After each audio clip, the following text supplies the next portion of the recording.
Awesome, because unfortunately, as it's the historical Sorbonne, that's a meeting room. I don't have any board, to write some equations and stuff. So the institutionalists and social economists will be happy because there will be no mathematical formula, because I can't.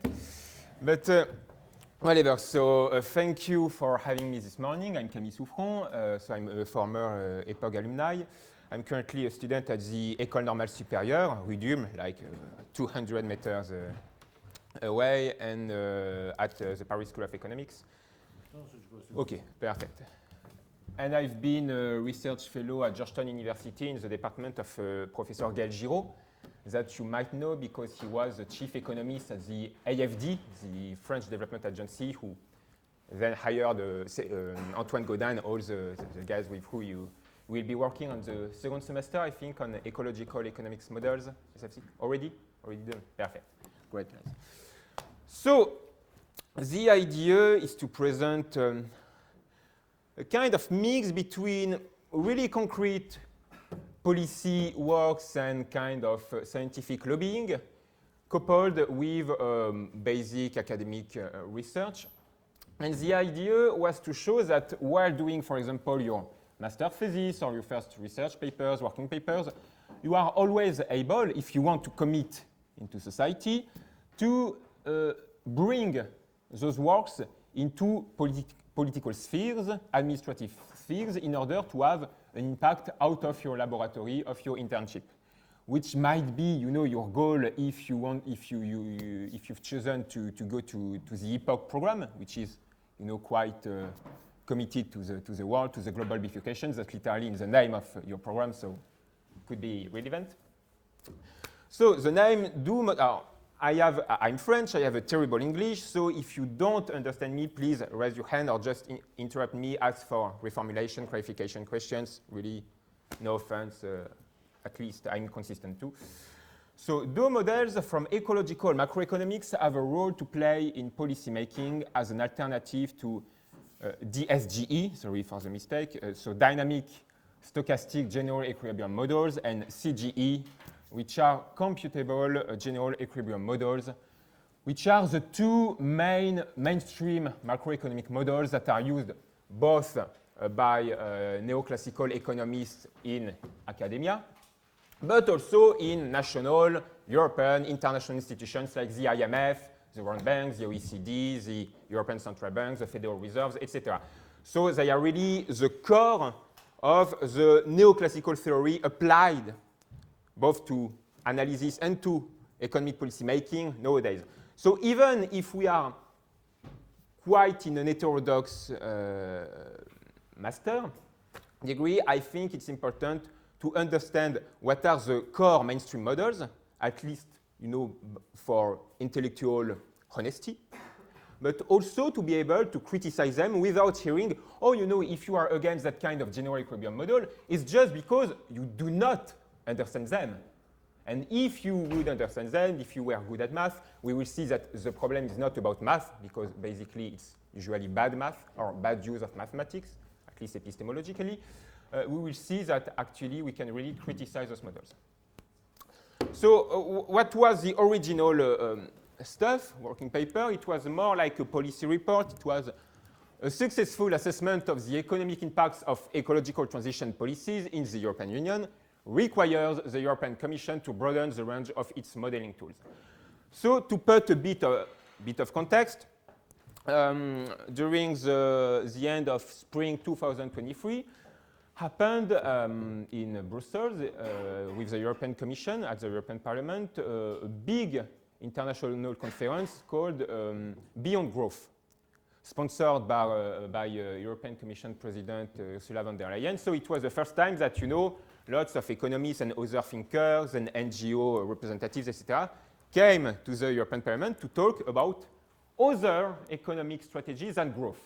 Post-growth, degrowth, a circular economy, donut economies, etc. So it was quite a milestone for that kind of purposes. And so with Pierre-Jacques, who is about to defend his PhD thesis, he's a student of Antoine Gaudin, he's a PhD student at the Université Louvain-la-Neuve and at the IFD. The idea was to say, okay, actually, from what we've heard, people in the European Commission, economists, but also policymakers, are not a priori, against that kind of ideas, of possibilities. But the main thing that we saw is that we need tools, and those people lack tools. They are not aware, they don't know what is happening about ecological economics. They don't know what is happening about stock flow consistent models. Sometimes they don't even know what are SFCs or agent-based models, etc. So we need to acknowledge that some people are open-minded. Thus, it is our responsibility as researchers to bring those resources and not say, oh, they are just mean neoliberal that want to privatize every public services, etc. That's our responsibility to go out from our labs, from the Ecological Economics, GPKE, and Cambridge journals, etc., to bring those resources. And so the idea, with the sponsoring of former MP Philippe Lambert, who was the head of the Green members of Parliament in the EU, we wrote a big contribution inviting all actually head of the research teams of all the ecological economics models that we wanted to present. So, for example, Irene Monasterolo, who worked at the ECB, who is responsible for the EIRIN model. Antoine Gaudin, who is at the AFD, who is responsible for the GEMS models. Yanis Dafermos, that maybe you've heard about it, or you had classes with him. I think not this year. Please. No worries. And so the idea was to contact all those research teams to write a paper saying, oh, you want alternatives to mainstream neoclassical models, even if you are not heterodox or post-Keynesian or institutionalist, regulationist, Marxist, whatever. There are resources. We summarize all those resources in one paper, and we contacted all the heads of those models to say, oh, if you want to work with them, we have already the hub, we have already the scientific community with models that are ready to be applied to your institutions. And even in this paper, there were even the contact, the scientific mail address, professional emails of those researchers, so that, if you are a random guy at the European Commission or whatever international institution, you had access to that kind of resources. And it was completed by an open letter that we've written with Pierre, and who was co-signed by more than 200 economists like Tim Jackson, Mariana Mazzucato, Jason Nickel, etc., whatever, in the press to call for new models in the European Commission in order to build the ecological transition. So the argument was to say, it was about being diplomatic. Not to say, oh, we don't believe actually in an asymptotic fixed point a la Haro-Debreu, which is called general equilibrium, where everything is stable, demand equals supply, there is no profit rate, there is no inflation or 2% target inflation, there is no involuntary unemployment, blah, blah, blah, blah, blah. No, we just say, oh, your models are great, there have been big advances in those models, but we understand that you have yourself issues as researchers and policymakers. So we are not coming, oh, we are heterodox, your things are bad. Here, we have developed lots of complementary resources that you can use with your DSGEs and CGEs. And so it led to really interesting discussions with, for example, the Joint Research Council, the GRC, which is a kind of like public think tank, resource center of the European Union, etc., showing that actually you need, because maybe you will work after or during a PhD thesis in central banks, in international institutions, the BIT, the OECD, etc. And you will see actually that mainstream economists that are economists in institutions are usually more open-minded than neoclassical economists that work in academia.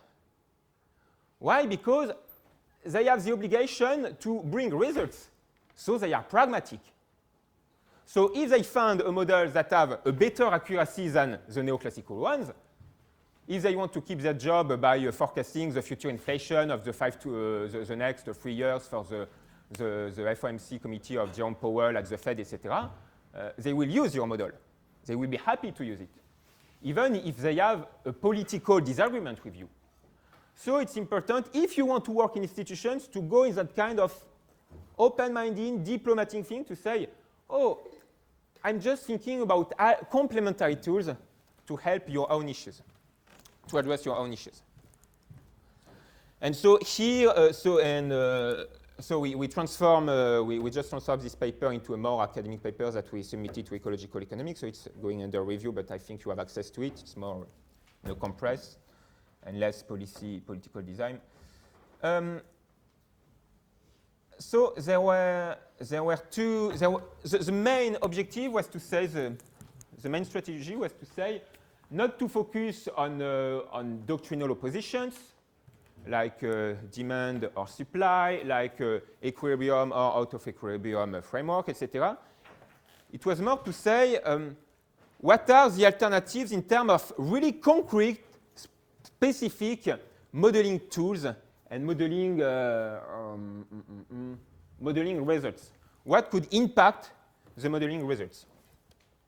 And we were not focused on the energy, environment, climate sides because, you know, in IIM there is lots of work. That's not our specialty. There is more and more consensus on this subject. You will see. Expect, of course, on the damage functions, à la Nardos, which are, you know, which is the issue.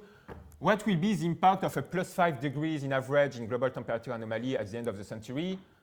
People will say, oh, it will just decrease the GDP of 5%. It will be okay, like the COVID. And some people say, actually, there won't be any longer a complex organized society because everything will basically burn, you know. So there is a lot of debate about the feedback from environmental damages on economic damages. That's another story. Fascinating, really scaring, really terrible, but important. So, and actually, the other challenge for mainstream economists in institutions, in opposition with those in academia, is that they need good communication tools because they work with policymakers, so they need tractable models.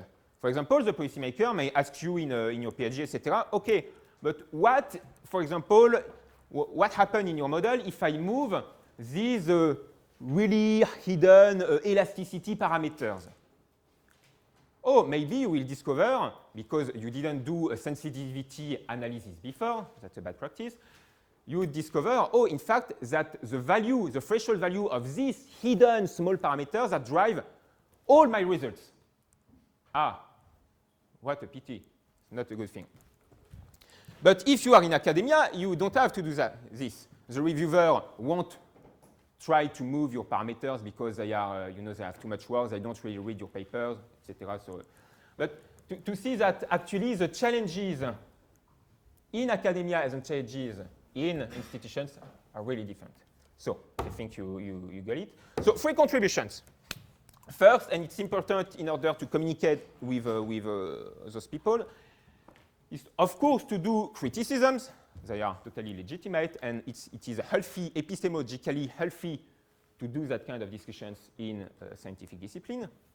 So we are in Sorbonne, so like about 6-7 centuries ago, it was called in Latin disputatio scholastica, so the controversies between theologists. So a critique, but an updated critique. Because what really drives crazy lots of those economists is to hear actually criticisms against mainstream models that are really outdated, that were legit in the 80s with Tom Sargent, Robert Lucas, you know, RBC models, real business cycle models with always perfect foresight, representative agents, blah, blah, blah, blah.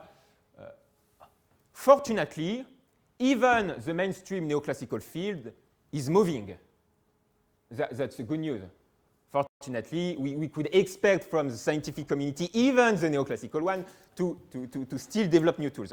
And actually, they do. They are doing every day. So it's important also to acknowledge what are the most state-of-the-art models and tools and what are their long-lasting limitations. Second thing, it was still to, to present a literature review of all ecological macroeconomics models that were already designed and be able to work for institutions, and to see how they could be applied to policymaking. So, have you, maybe in your first year abroad, etc., have you heard about the DSGEs and CGEs models? Or not? Not? Some people? Do I need to? Not all one? Okay, so let's...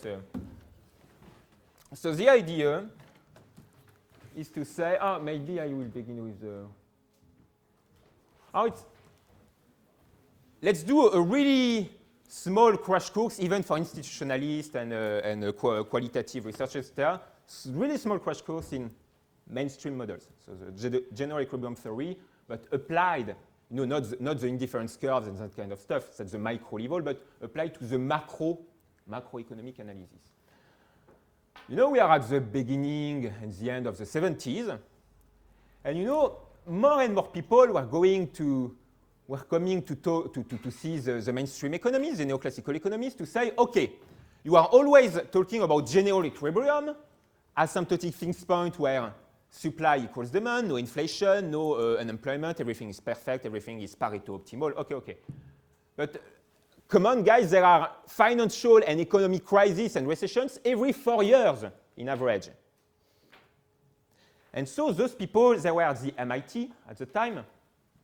So they were not in the teams of Solow, Samuelson, that was another team of Robert Lucas, Sargent, Prescott, Kydland, Barrow, etc. And they thought, and they tried to find a solution to reconcile general equilibrium theory and the empirical data that were saying there are crises everywhere. What was the solution? It was to say that, and I have no bounds, okay. Imagine, those people would say, imagine there is no shocks, no oil shock, no monetary policy shock, no demand shock, no technological shock, innovation, etc. Nothing. Thus, according to the general equilibrium theory, we would have like a steady state trajectory. It would be basically like Fukuyama, the end of history. No, nothing happened anymore, any longer. Perfect, Pareto optimal, okay. But if we see empirically fluctuations and financial crisis and economic recession and mass unemployment and stagflation, etc., because they couldn't say, oh, it's not true. Basically, that were empirical time series showing that. Thus, they said, okay, if there are fluctuations, it's only driven by exogenous stochastic shocks. And if there were no shocks, there would be no economic fluctuation, neither nominal nor real. And that's a really powerful solution to say we are still in the general equilibrium framework, but we integrate economic fluctuations. So, for example, there would be, of course, there are always shocks in the economy. The oil shock in the 74 following the Kippur War between Israel and Palestine. The COVID lockdown, the war between Ukraine and Russia. Of course, there are real shocks, and we need to integrate those impacts in the models. But in reality, as you know, the social realm is a complex, dynamic, nonlinear system, and we could assume that even with those exogenous magic shocks, there would be endogenous fluctuations. And actually, it's the case in physics models, it's the case in biology models, it's the case everywhere, even in sociology, except in economy. But it was really the core of this model to say, if there are fluctuations, it's because there are exogenous shocks, and not only, that's the impulse, but they would say, you don't need public policy even when you are in the baddest point of your crisis. Why? Because as people are rational, as people have perfect foresight, even the baddest, the worst point in the time series, in history, it is already the Pareto optimal response of the economic agent to the economic situation. So, no more room for public policies. No more room for monetary policies. That's the famous rule versus discretion paper of Kirtland Prescott, 74, saying that actually people would perfectly anticipate the rise in inflation if there was like an expansionary monetary policy, so no impact. And for fiscal policies, that's the famous Barrow-Ricardo hypothesis.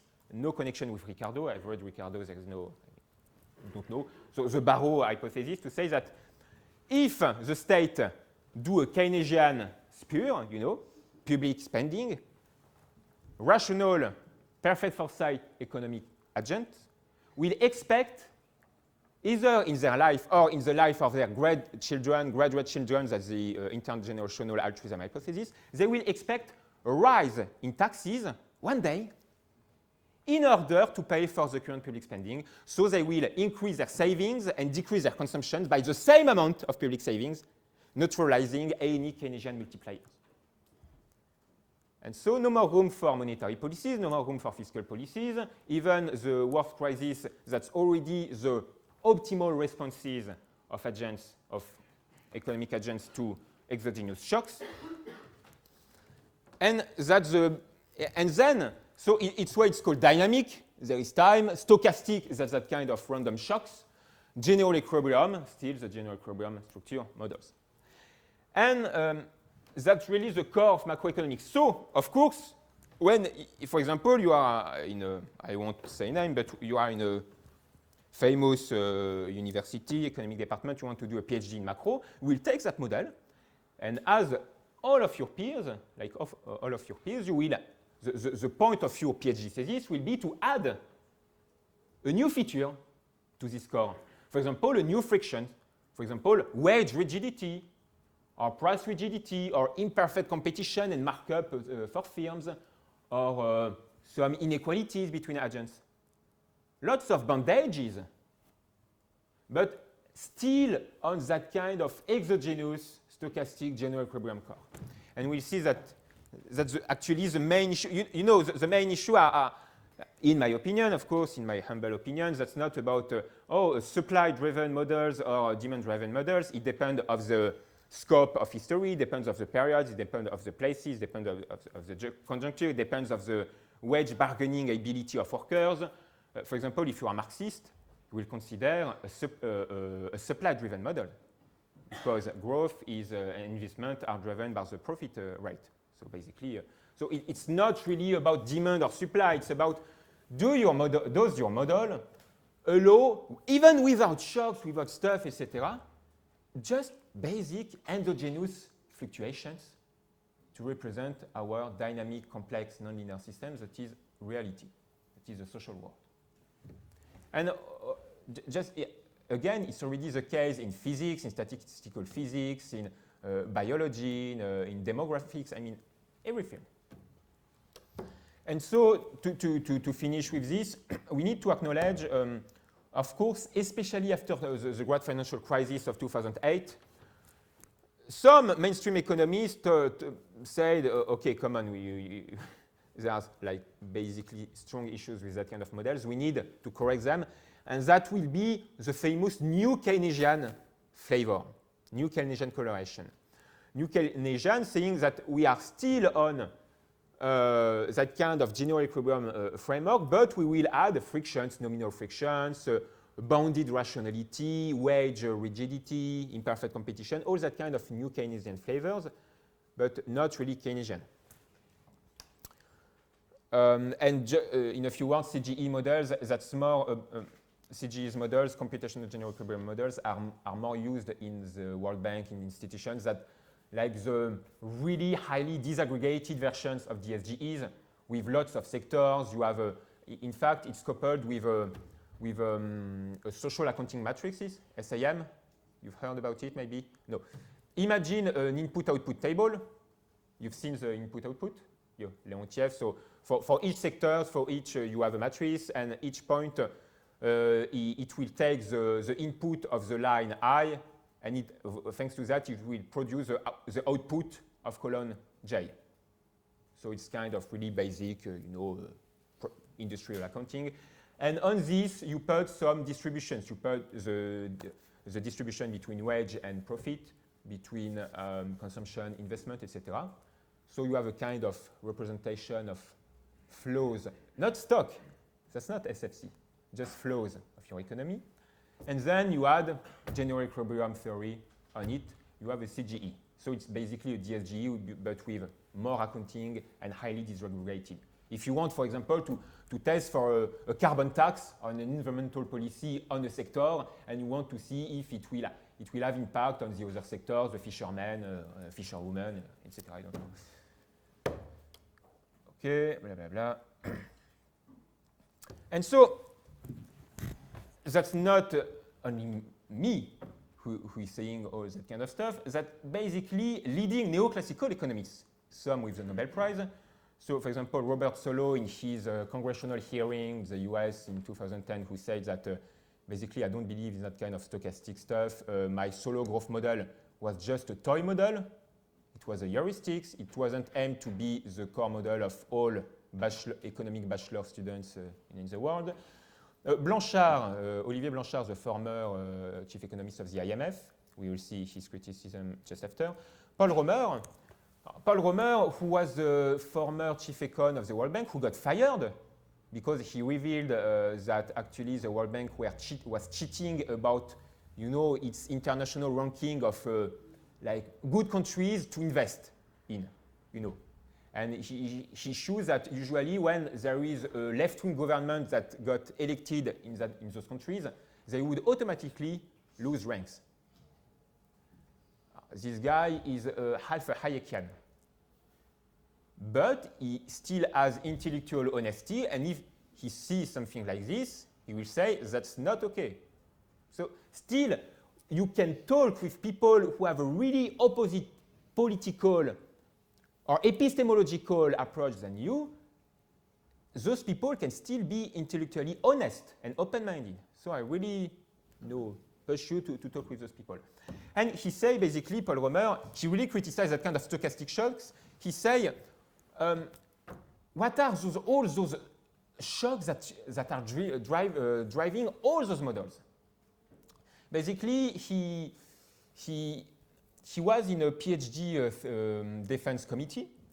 The head of the supervisor of the PhD student was Ed Prescott, Nobel Prize, DSGE, RBCs, etc.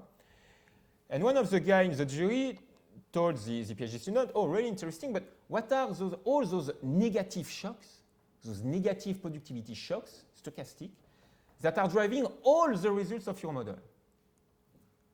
And the supervisor got angry. He looked at the window and said, "Oh, it's a traffic out there." Traffic, embouteillage in French. And so Paul Romer, in his paper, really 20 pages paper, really readable. I really push you to read it. He called those shocks phlogiston. A phlogiston, a magic phlogiston that will change all the economic co-movements and variants, etc.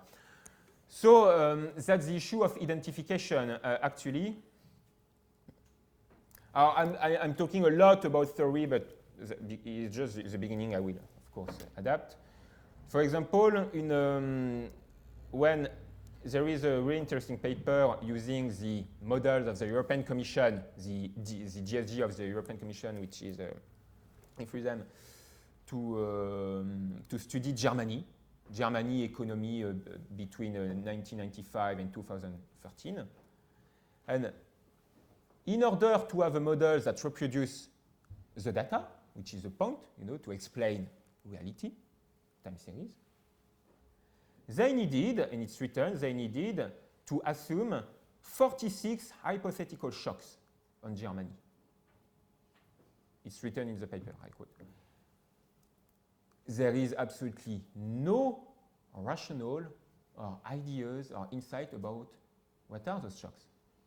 That's not if they were doing like a rigorous autoregressive, instrumental identification to say, oh, it might be maybe this deficit impact with China, etc. No, just, oh, we have a bullshit model, and so that in order to have a bullshit model that reproduces all the time series, and in order to be able to say, oh, my model is good because it reproduces all the time series, I need to assume 46 invisible stuff, magical stuff, that will impact my models.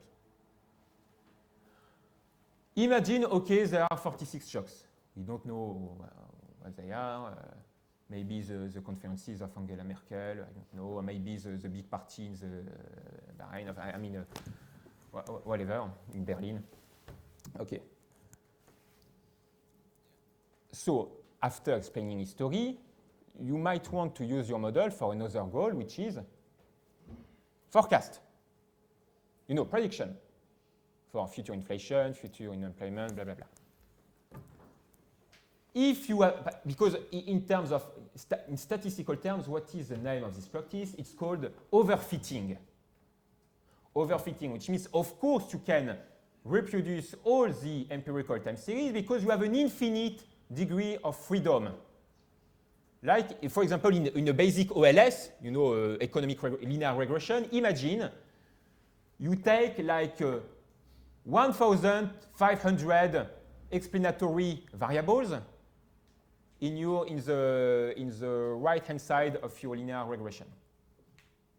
Or, okay, maybe your R squared will increase, but just because you are overfitting the model with all the potential things that can capture the variations.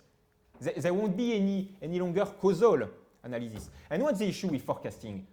Okay, you can reproduce the time series with that in a bad way, but can you forecast? No, because all your model is built not on the understanding of reality and what moves reality.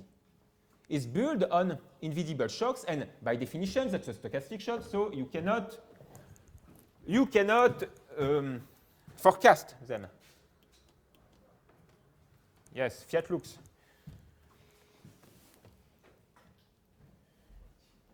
So when you are running for your exam, you know, the papers that you need to do in February, your linear regressions, and you think, oh, maybe I've added too much explanatory terms, don't be ashamed. Always think to those macroeconomic DSGE guys and saying, okay, at least I didn't put 1,500 terms in my linear regression. I'm not like that. And actually, so Olivier Blanchard, who was one of the main developers of DSGEs, in 2016 said himself in the paper that I suspect that even DSGE modelers will agree that current DSGE models are flawed. When they are used for normative purposes, normative implications are not convincing. The mix of calibration and Bayesian estimation is unconvincing. And all the part of the models in terms of consumption, inflation, investment, etc., they are profoundly at odds with theory and empirics that we have on those specific subjects. So everything is wrong. It's no longer about bandages, frictions, Keynesian flavors, etc. No, we need something different. And actually, just to see the accuracy of those models, for example, there was the Troika and IMF DSGE forecasts, or on the left side for Greece during the Greek crisis. You know, when the Troika basically destroyed Greece with Syriza, etc. And on the left side, and on the left side, IMF world forecast for global GDP. So you can see that each year the forecasts a new growth, a new increase in GDP. And each year, you know, the empirical realization for Greece, it was a collapse. Same for the IMF forecast about GDP. So the other issue of those models, beyond exogenous shocks, is still the general equilibrium framework. Why? I cannot even draw like a picture, so that's a bit an issue, but those models, the idea is to say that with time, people will find the the optimal choices, investment, consumption, etc., we will converge to a steady state, which is Pareto optimal, and it will be the end of history. Right, modulo, of course, exogenous shocks. The issue with that is that whatever the strength of the shocks that you will put into your economy, for example, the great financial crisis, 2008, or a huge oil shock, the COVID lockdown, etc., whatever the size of the shock, and there are real shocks, of course, we need to put them.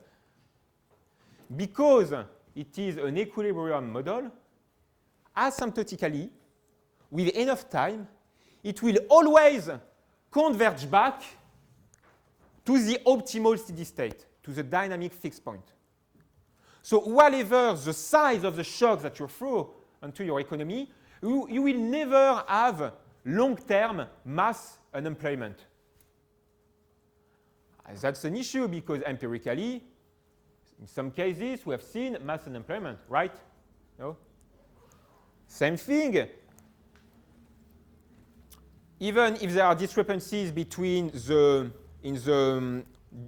in the distribution of added value between wages, workers, and profits, capital, asymptotically, due to the assumption on the production function, which is homogeneous of degree 1, so through the Euler theorem, the earnings of the factors of production are equal to their marginal productivity. So asymptotically, it will converge to this. What does it mean in French? In English, but in literary words.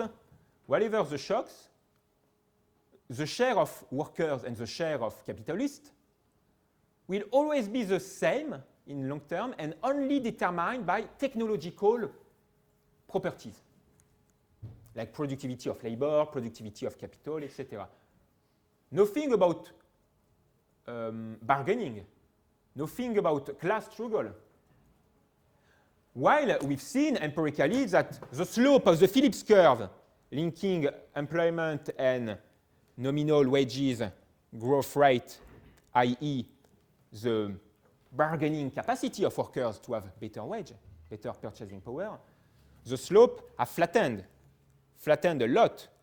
We've seen that nowadays, even with a really small amount of unemployment, people are no longer able to bargain for better wages. That's an issue. Those models are not designed to integrate what we call the structural breaks, regime changes. For example, the aftermath of the financialization of the 80s, the 90s that deeply transformed our economy, the globalization, the decrease in union power and union member numbers, etc.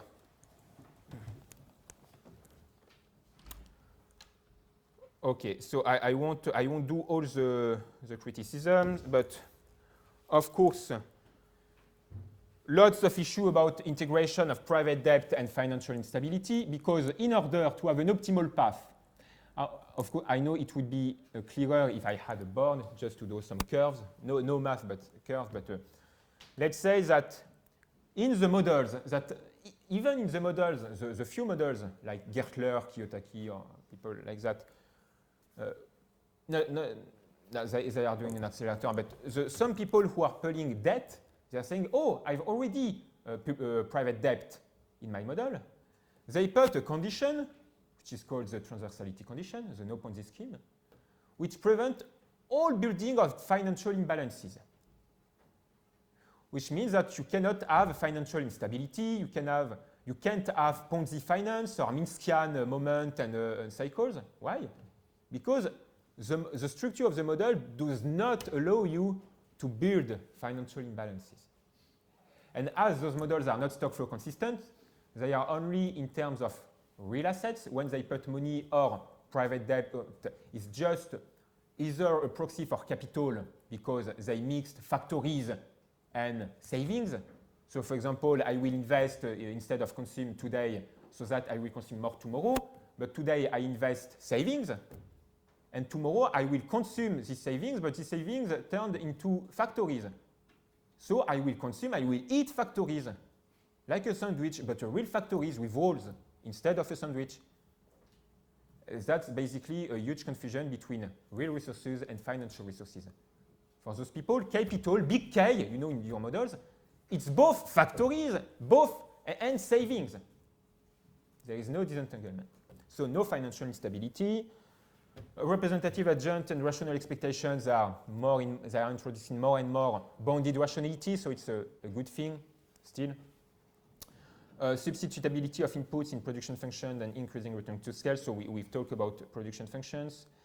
And finally, so lots of criticism, but a last one is that at the top of all of this,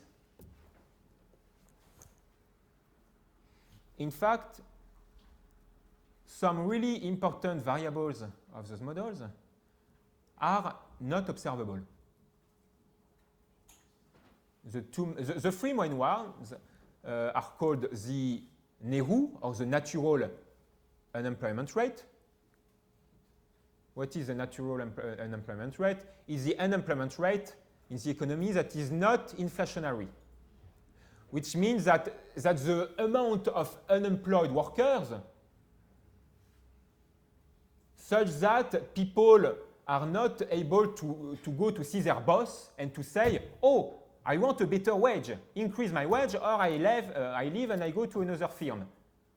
No, because thanks to this natural rate, the boss will say, if you don't want this job, just leave. There are people in the street that are waiting for your job. So that's the NERU. That's the potential output, which is the level of output which is not inflationary. And there is R star, you've seen a bit in my class. That's the natural long-term interest rate. But to say that the issue is that we are using variables to do policymaking that are not even observable. Just a small example. For example, Italy. In 2019, the European Commission calculated that Italy's production level was almost at its potential output level, so almost at the inflationary production because too much demand, not enough supply, scarcity, etc. So what Italy should do in this situation? Decrease the economy, do a contractionary public policy, decrease the spending, etc. When you looked at the data in Italy, there was 10% unemployment, which is big, and it was even the beginning of a deflation, which is not a good thing. And the European Commission model say, oh, actually you have 10% unemployment, you are in deflation, but our model told us that you are in inflationary pressures because too much demand. So you should calm down, you should cool off your economy. That's a really concrete issue. I mean, sorry for people who are not a lot into models, but I think it's important for you also to understand how those models works, and that those models, that's not about, only for nerd guys or girls, theoretical debates, etc. in random papers. It is impacting life of people. It has impact a lot, and it has legitimized, right? Yeah? It has legitimized all the austerity packages against Greece and its legitimate elected Syriza government. So those models, it's not only about epistemological debates, etc. Those models are leading to legitimizing public policies that are destroying the life of millions of people, tens of millions, and the environment. So, whatever, blah, blah, blah, blah. So, what can we do next in front of those models? Actually, we've identified with Pierre 3 main categories of complementary or alternative models. First one, main one, are famous SFC, stock flow consistent models, coupled with input-output, in order to have a SFC which is disaggregated at the sectorial level, with mining, with agriculture, with energy production, services. Of course, we are in a highly servicized economies, and those models usually don't integrate services.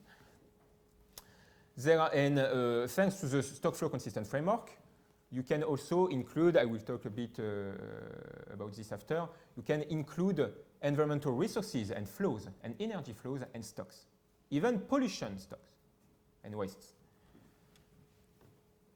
Then you have ABM, agent-based models. I think you had a class with Federico Bassi and André Lorenz this year about ABM.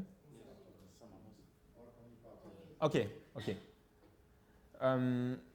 So the idea is to have a framework, I will talk a bit about this, have a framework that allows to capture all the heterogeneity of lots of diverse and different agents and their interactions in order to avoid the representative agent without inequalities, without feedbacks, without interactions, etc.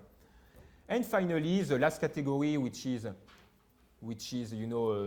capturing actually all the other models, which are multi-sector models with lots of their own specific features. So, and the three main advantages of all those models, before going a bit into those models, is one, it allows to remove the equilibrium assumptions so that we can have non-linearities, we can have endogenous fluctuations, we can have chaos. At least we can have interesting dynamics, like what it is happening in real life, Other thing is that it incorporates real and financial sector linkages. So that, for example, you can have financial imbalances, you can have speculation. You can see, for example, the impact of your prudential or monetary policies like quantitative easing on the price of equity, on the accumulation of private debt with Minskian instability, etc. And all the investment constraints, of course. And finally, explicitly modeling climate and resource constraints, mainly through the stock flow consistent expanding with resources, with energy, with waste framework. So you have, if you want to read a bit on those models, you have a table that presents what problems are addressed by what models. If you want to, for your master's thesis or whatever, your PhD thesis or working paper or ideas, etc., or internship, you want to contact those the research teams of those models. There are their professional email addresses that I encourage you to write, to meet. Always interesting just to talk. So stock flow consistent. So I think with Danny, you've seen everything. I've seen a bit. Everything understands stock flow consistent models, or not just no? Okay. A few words. The idea is that in the economy, which is important is not only flows, like flows of savings, of investment, of consumption, but also stocks. For example, if you look at only private debt flows each year, maybe you won't see the accumulation of these dangerous private debt and financial markets that up to a point where it will lead to a financial crisis like 2008. So even the models in 2007 who were taking into account private debt, they were only taking into account flows of private debt, not the accumulation. So you want to see the stocks, but you also want to see in which hands those stocks accumulate. And especially if those agents are liquid, they are, if they are about to able to pay out, etc. So you want a framework which is stock and flows consistent. And thanks to that, on this framework, you can put distributive assumptions. You can put distributive framework, for example, okay, I know this share go to workers, this share go to capitalists, etc. And you can also integrate, like Yanis Dafermos and his team, you can integrate resources, like Georgescu again, to say that why couldn't we see natural resources, energy and waste, like in a thermodynamical approach, also to be stock flow consistent in terms of available natural resources, their regeneration rate and speed, our rate of consumption and destruction of those resources, of energy consumption, and what are the waste that we are producing. We can integrate all those dimensions into a stock flow consistent framework. In the same way, we can put, for example, gender inequalities in your SFC. You just add new dimensions in your matrices of stock and of flows and of transactions with for example, the different genders that you want to study in your model. So it offers you a kind of skeleton on which you can add whatever the behavioral equations that you want, but at least you won't have black holes. And that's already a good beginning. For people who will do modeling, I really encourage you, first thing before going into investment equations and solving the log linear differential system, etc., just build the SFC framework. What are your agents? What are the flows?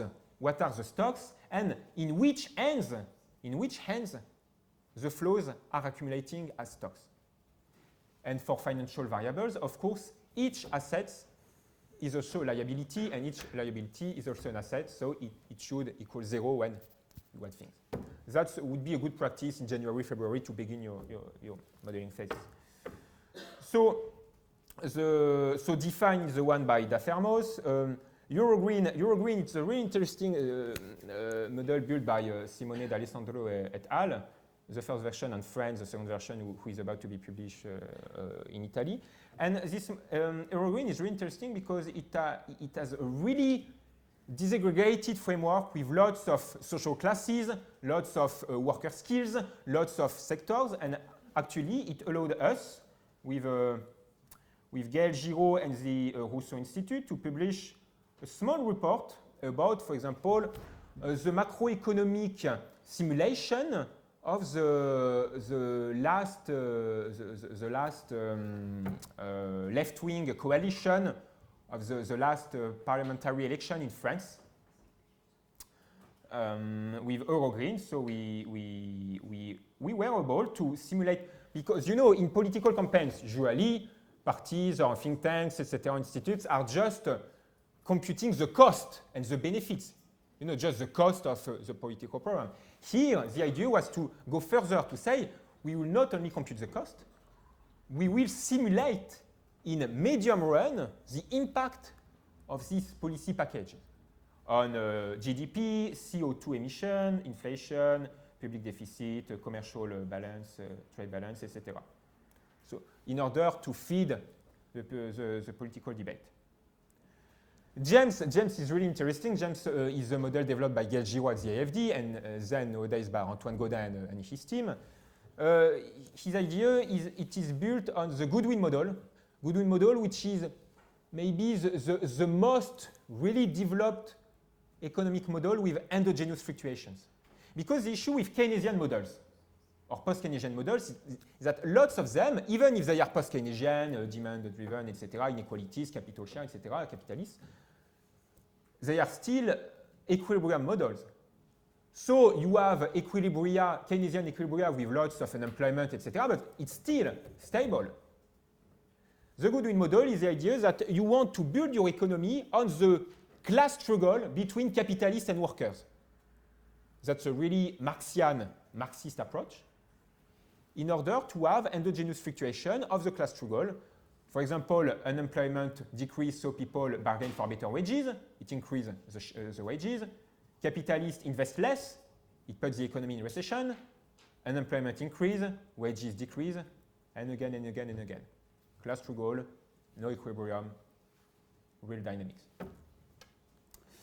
Then you have the ABM, agent-based models. So ABMs, let's say that agent-based models is less about forecasting, it's more about heuristics, about mind experiment, thought experiment, like in philosophy, in order to have some emergence. Everyone know the concept of emergence? Emergence, it's coming from physics and biology. For example, your consciousness is not the simple sum of all your neurons.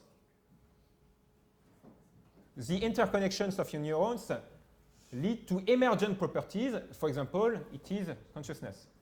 Or for example, life in bacteria, the first form of life, prokaryotes, eukaryotes without nucleus, etc., it's not just the sum of the molecules that are forming this cell, this bacteria. There are these interconnections of molecules, and it brings an emergent property, which is life. And that's the same thing. In sociology, it's more called holism, à la Durkheim. The idea is that the whole is not just the sum of the individual parts. Society is not just à la Thatcher, à la Margaret Thatcher, it's not just individuals. There's stuff beyond. And that's the idea of IBM, is to say that we will simulate lots of individual agents, which are heterogeneous, lots of companies, lots of banks, lots of workers, consumers, etc., with rules about their behavior and their interactions, how they interact, do they learn from each other, how local firms invest, if they discover a technology, do they share with other firms, are there spillovers, are there externalities? And we see what happened. Is it about the size of the population? Is it about the time of interactions? And thanks to that, you can obtain really unexpected patterns. So it's not about forecasting, it's about heuristics, about mind experiment.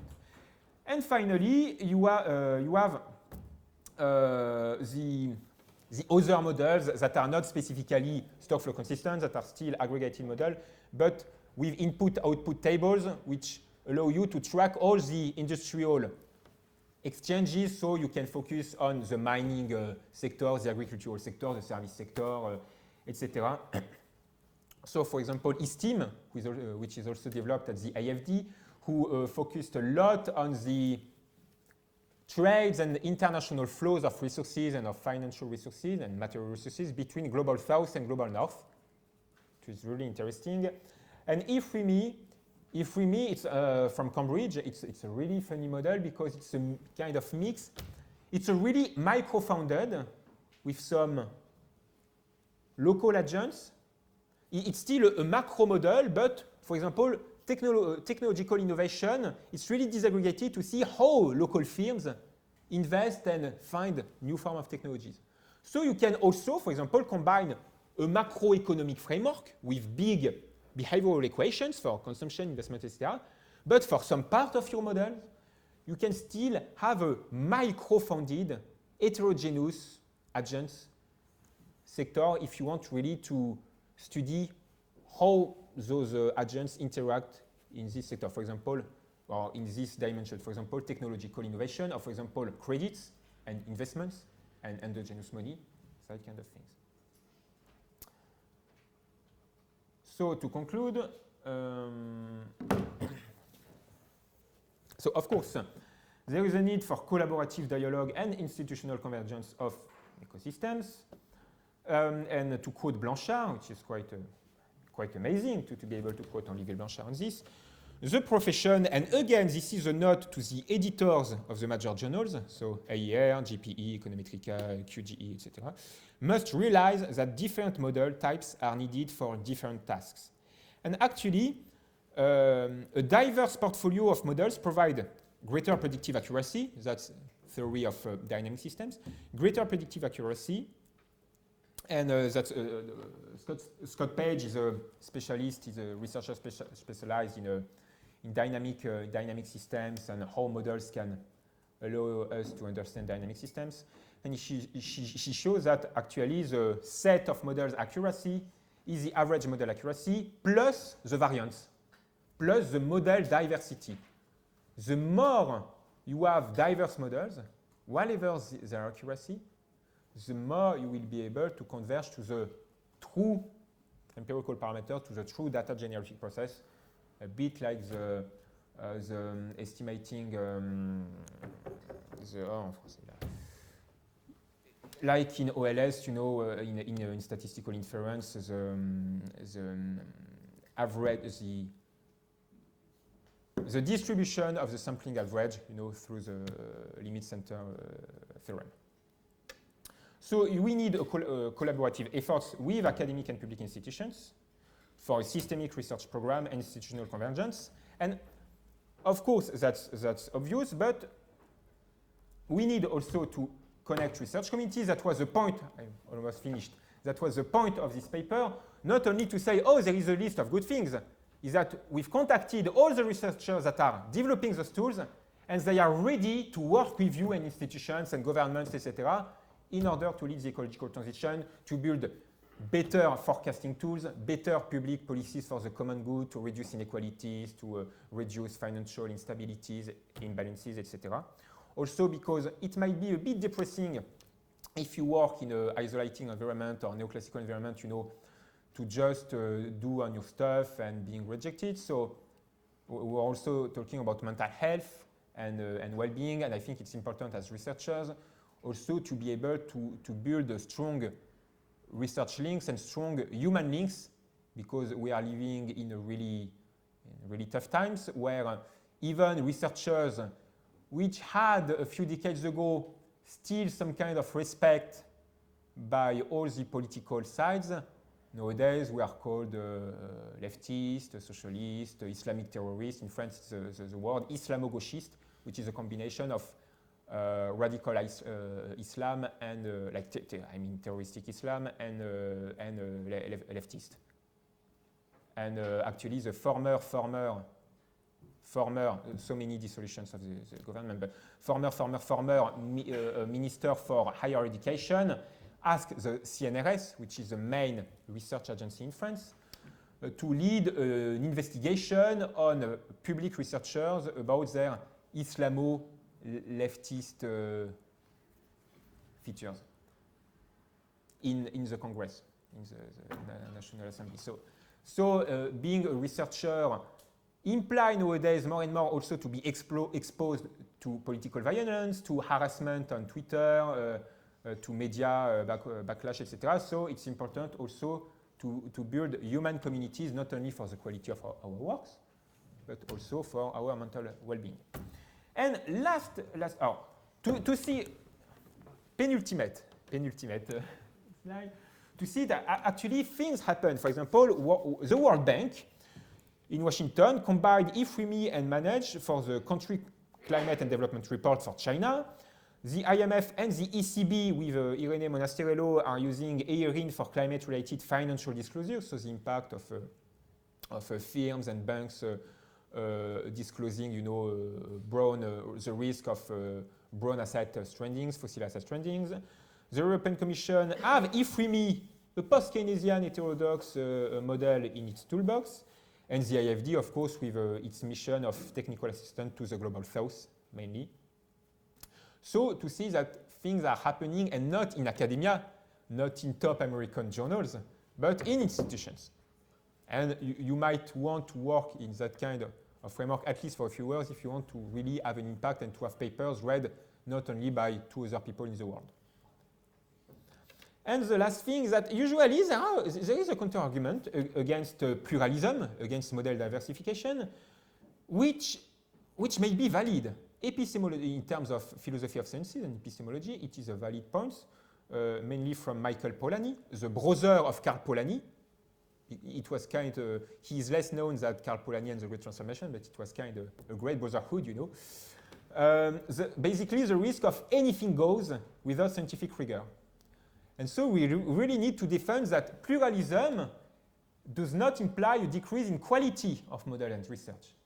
It shouldn't be an excuse to produce bad models or bad qualitative research, bad institutionalism, etc. There are really bad regulation papers nowadays published, that's, in every field.